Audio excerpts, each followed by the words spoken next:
So the only synagogue that we ever entertained the idea of belonging to was Aish, because we knew that Rabbi Meyer was an Aish synagogue, and we had just started learning, so we didn't want to give that up.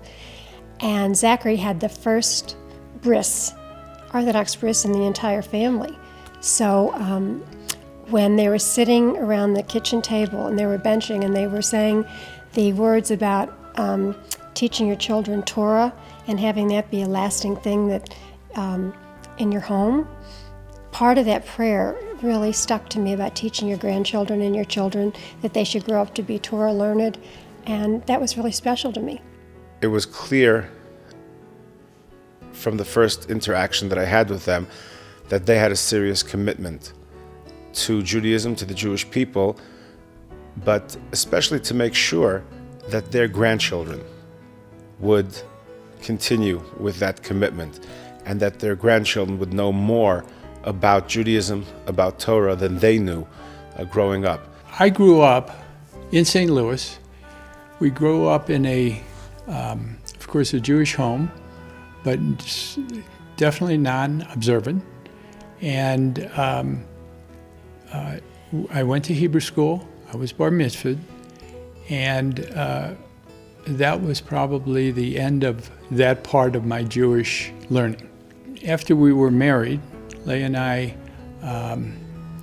who was Linda at that time, we decided it was time to at least look around and see what else was out there. It became our routine. Every Saturday morning we would get up and go to learner services and to the rabbi's house for lunch.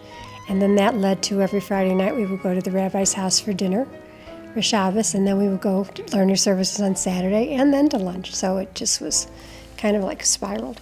We would explain a few things that we learned to our children, and they didn't know what to expect. They were somewhere between, stunned, confused, and it was an interesting process. My mom and dad have always had a very strong spiritual connection, and even growing up Reform, there were things that they'd say or they would do that was much deeper and different than all of my friends. So I knew there was something always there. She'd light the candles every Friday night. Passover was a big deal. And I remember when I was in high school, every Friday night I would leave the house and the kitchen lights would be off, but my mom's Shabbos candles were always lit. I just remember my parents were always lighting the Shabbat candles as a little kid, and it was just something I looked forward to every Friday night, just knowing that it was Friday night, my parents were lighting the candles. It was special. So certain things were instilled in me as a young child that I just can't wait to pass on to my children. It's very special. I think the family unit, but I think it's special because of the fact that we're Jews, not just because we have a close family. I think that the Jewish part of it, the spirituality, just enhances that. It was a major event that they bought a house here, and we would always come down here on Shabboses and stay, and it was a whole new life that and they we were had undertaken. Leading by example. They were leading by example. We were both raised Jewish, but I think being around them, we saw what it did to us, and we wanted to start our kids a lot younger age.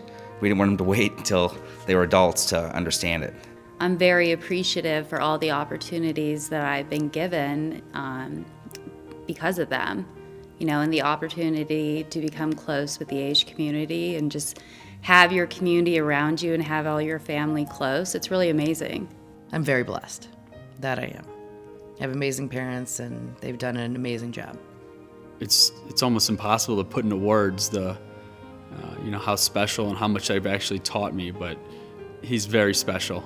And if I can learn anything from him, I'm always trying to learn from him. What I've taken from Leah is she's really the matriarch of the family, and I think that she really holds everyone together, and she's really continued to have them continue in their journey to become closer to Hashem, and she's a big part of that. They're just two amazing people that I strive every day to be like. I'm so very thankful that I met Eric and met Ken and Leah and the entire Rosenthal family, because they are my family. They are my everything. And I love them all so very much, and they've made my life so much stronger and better in so many ways. Our daughter and her husband, their son is getting a bar mitzvah here at Aish in April, and it's part of the process that we're looking forward to. Continuation. Honestly, around Pesach, Passover time, this past year, I started having a weird feeling that there was something perhaps not quite right with my baby. And at that point in time, I kept trying to convince myself that everything was okay, but I kept getting these messages from Hashem. I truly believe it was Hashem just saying, something's not quite right. I had the doctor do an ultrasound, and that ultrasound completely changed our family's life forever. They diagnosed it as a left ventricle aneurysm. And they think what had happened is at some point in time during the pregnancy, a blood clot got stuck in his heart and caused his left ventricle to balloon out, making his heart much larger than a normal baby's heart.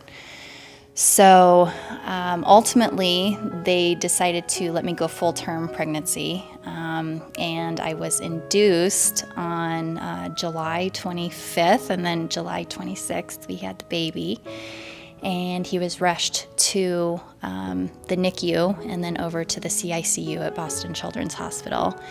And for the first 8 days of his life, he was completely normal. Nothing had happened. They were all pretty much amazed. We were an hour and a half from discharge, and out of nowhere, I all of a sudden dropped to the bedside in excruciating pain, and they ended up calling a code blue because they didn't know what was wrong with me.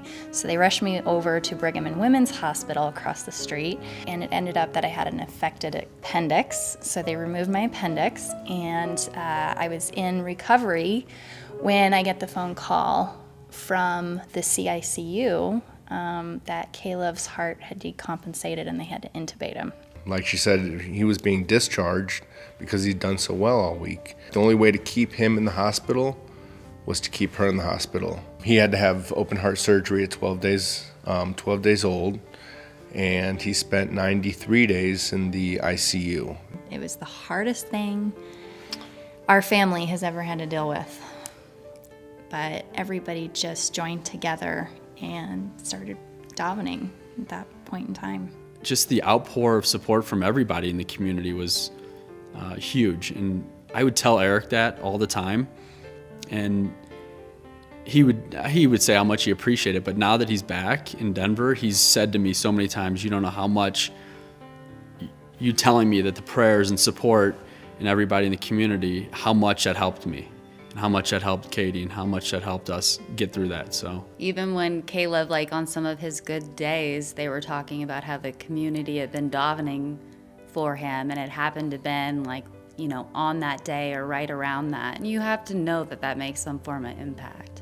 It was really something to be with them during that time and to see how the doctors related to them, how they related to the doctors and to the staff over there.